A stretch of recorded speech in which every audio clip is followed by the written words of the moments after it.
You ever try to get a good night's sleep when there's that one neighbor who just won't let you? Like every single night without fail, you hear the same engine roar to life in the dead of night. Around 1 or sometimes 3 a.m. this guy, let's just call him the Midnight Rider, would fire up his Harley, and not just any Harley, but one with straight pipes that make it sound like a damn thunderstorm ripping through the neighborhood.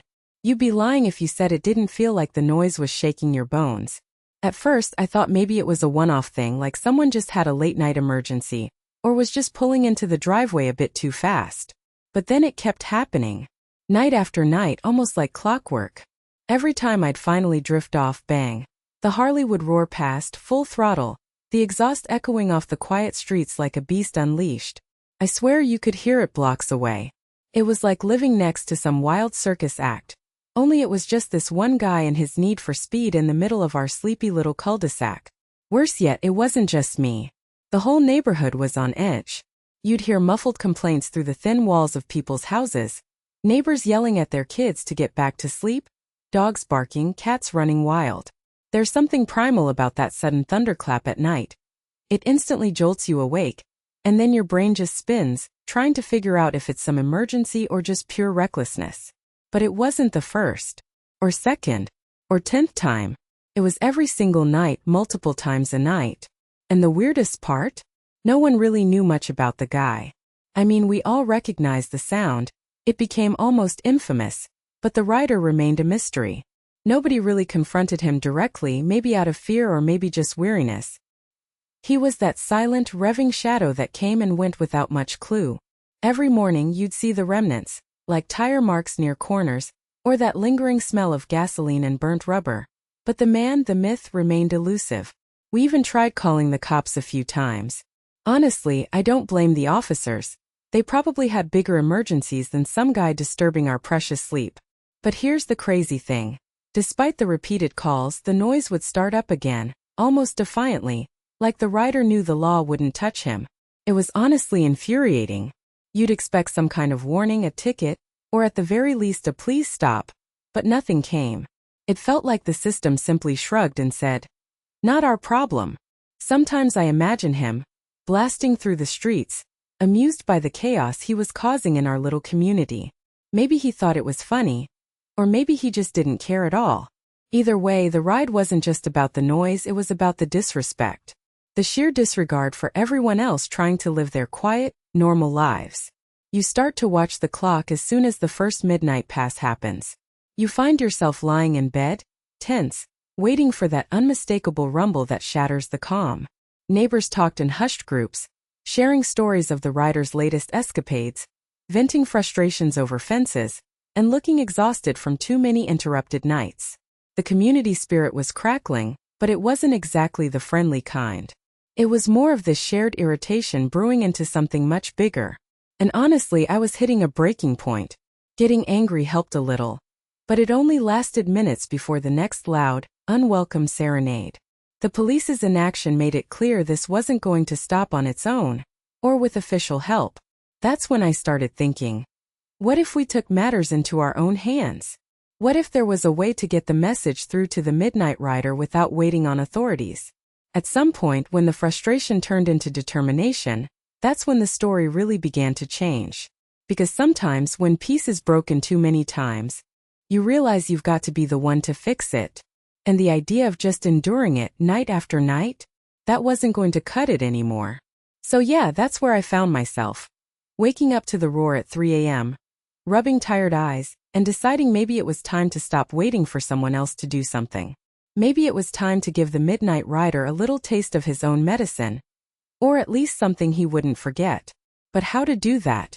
Well, that part is the real story, because if you think a Harley and a bunch of midnight noise is bad, wait until you hear what comes. At first I thought maybe I was just sensitive to noise, like maybe the Harley revving at midnight was nobody else's big deal but mine.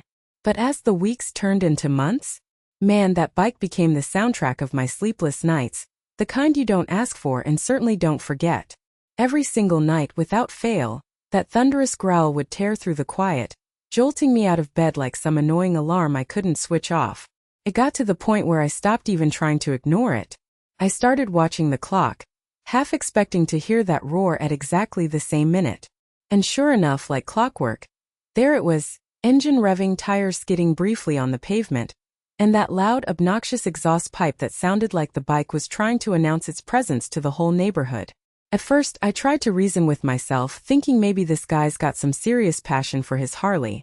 But let me be honest, when it's 12:30 a.m., and you can hear that bike from inside your bedroom with the windows closed, passion turns into pure annoyance. I thought about complaining, tried talking to the neighbors, but everyone seemed either too tired to care or too polite to confront the rider directly. The city cops? They were practically invisible, like the kind of officials who show up only for big public events, not for some dude burning rubber in a residential street at midnight. Calls to the non-emergency line went unanswered or resulted in vague promises that things would be checked, when possible. Spoiler alert: nothing changed. My frustration became this bubbling pot of ideas, some crazier than others. There was a part of me, probably the half-mad part, that started imagining all sorts of low-key, harmless but pointed ways to get back at the guy or at least make him think twice before starting up that beast of his again. I pictured practical jokes like removing the spark plug wire so the bike wouldn't start. Or maybe putting some pepper on his seat, just enough to cause a little itching without real damage. I even considered setting up a simple tripwire near his usual parking spot that could spray him with water or emit a loud noise. But deep down, I knew the guy might retaliate or take it as a challenge, and I wanted to avoid any real conflict. Still, the urge for a little payback was hard to ignore. One night, I lay there in bed thinking about all the crazy revenge stories I'd heard or read online where people went way over the top with their schemes, slashing tires, vandalizing property, or worse. Honestly, I didn't want any of that. I wasn't about to turn my quiet neighborhood into some war zone over a noisy bike. What I really wanted was a solution that was effective, easy to execute, and most importantly, nonviolent. Something that would send a clear message without crossing any legal or moral lines. I kept circling back to the idea that if the bike was somehow inconvenient to use, like if the tires went flat or the engine wouldn't even get traction, the rider might just think twice about his midnight rides. But how to do that without risking serious damage or confrontation? That's when the idea hit me. Roofing nails. Yeah, nails. If I could quietly and discreetly scatter them where the bike's tires usually sat when parked, they'd probably end up with a flat or two. Nothing permanent, no bodily harm, just a firm reminder that there are consequences to disturbing the peace. Plus, it wouldn't involve smashing windows, threatening the guy, or any messy encounters. It was simple enough to do, and the odds of the nails damaging something beyond a tire were slim. After all, I wasn't some guy looking for blood, just a little peace and quiet. I figured a flat tire would ground the midnight thunder without any drama.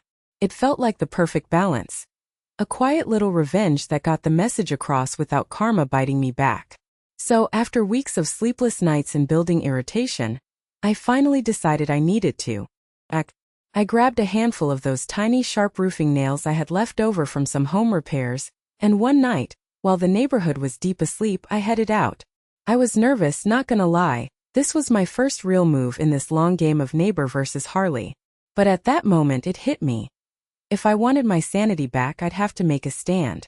Little did I know that night was just the beginning. So after another night wasted staring at the ceiling, listening to that damn Harley rev up at who knows what ridiculous hour, I knew I had to do something. Calling the cops, complaining to the landlord, even trying to reason with him, it was all pointless. Nothing changed. The noise came back every night like clockwork. That's when I decided to get a little creative.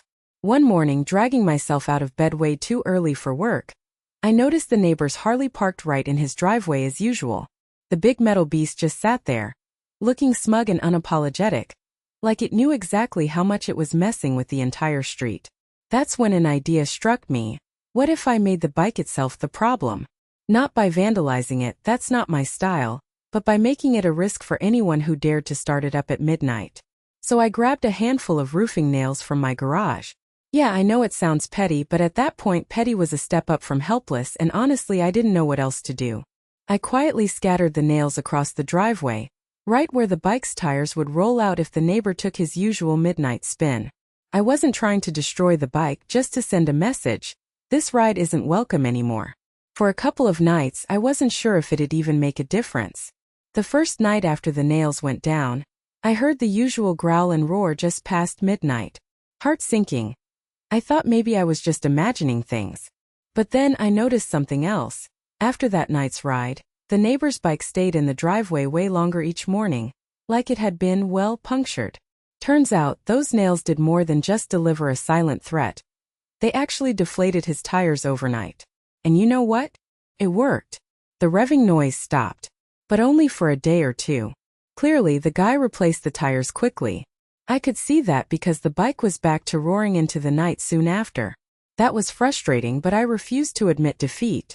So the next evening, right before sunset, I went back out and used every single roofing nail I had left, spreading them carefully across the entire driveway.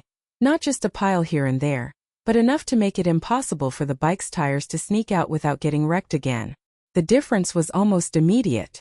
That night, for the first time in months, the street was quiet. No roaring Harley. No rumbling engines echoing down the block.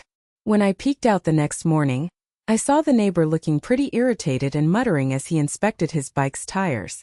Word got around quickly, and by the end of the week, no more late-night rides disrupted the neighborhood. It wasn't about punishing the guy or trying to start a war, it was about drawing a line. Somehow that quiet, simple act of scattering nails wasn't just physical sabotage. It was the loudest message I could send without shouting or yelling. Enough is enough.